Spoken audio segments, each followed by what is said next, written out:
This is AP News Minute. People are evacuating the Louisiana coast as two possible hurricanes threaten to close in.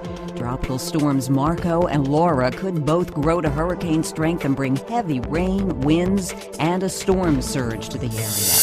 3 massive wildfires are tearing their way through the dry landscape of Northern California.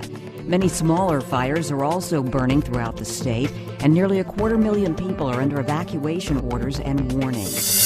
A scaled-down version of the Republican convention is set to begin in Charlotte, North Carolina on Monday.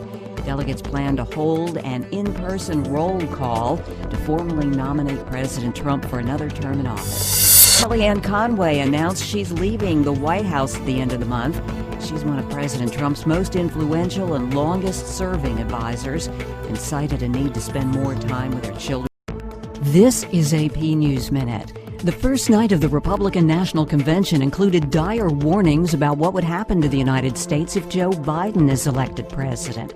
The convention included video of President Donald Trump discussing the coronavirus with frontline workers. Police in Kenosha, Wisconsin fired tear gas at protesters who defied a curfew, threw bottles, and shot fireworks. It was the second straight night of protests after video showed a police officer shooting a black man, apparently in the back, wounding him. India reported more than 60,000 coronavirus infections in a 24-hour period. The virus has affected well over 3 million people in India, but more than 3/4 of those patients have been discharged from hospitals. Tropical storm Laura is now expected to become a major hurricane. Laura is forecast to make landfall Wednesday night or Thursday near the Texas-Louisiana border. This is AP News Minute. The second night of the Republican National Convention included videos of President Trump granting a pardon and presiding over a naturalization ceremony. The videos are raising criticism that the president's campaign is mixing his official duties with politics. First Lady Melania Trump addressed the convention and spoke about the nation's struggles with the coronavirus. She expressed sympathy to those who have lost loved ones and said President Trump is doing all he can to help those impacted by the pandemic. Police in Kenosha, Wisconsin used tear gas and rubber bullets to disperse protesters from around a courthouse. It was the third straight night of protests in that city after the videotaped police shooting of a black man. More than 500,000 people have been ordered to evacuate from the Texas and Louisiana coasts ahead of Hurricane Laura. The storm is expected to reach Category 3 strength and make landfall by early Thursday.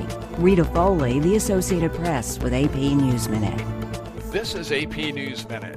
Hurricane Laura made landfall in southwest Louisiana early Thursday morning as an extremely dangerous Category 4 storm. It had top sustained winds of 150 miles an hour.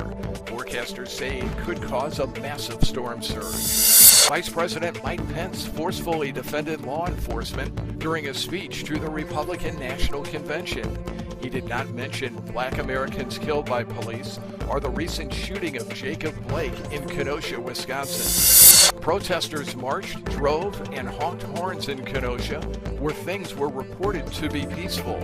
There were no groups patrolling with long guns, unlike Tuesday night when 2 people were shot to death. And the National Guard was activated in Minneapolis after people smashed the windows of downtown stores and robbed merchandise. Police say the trouble started after a black homicide suspect committed suicide. Mike Hempen, The Associated Press, with AP News Minute.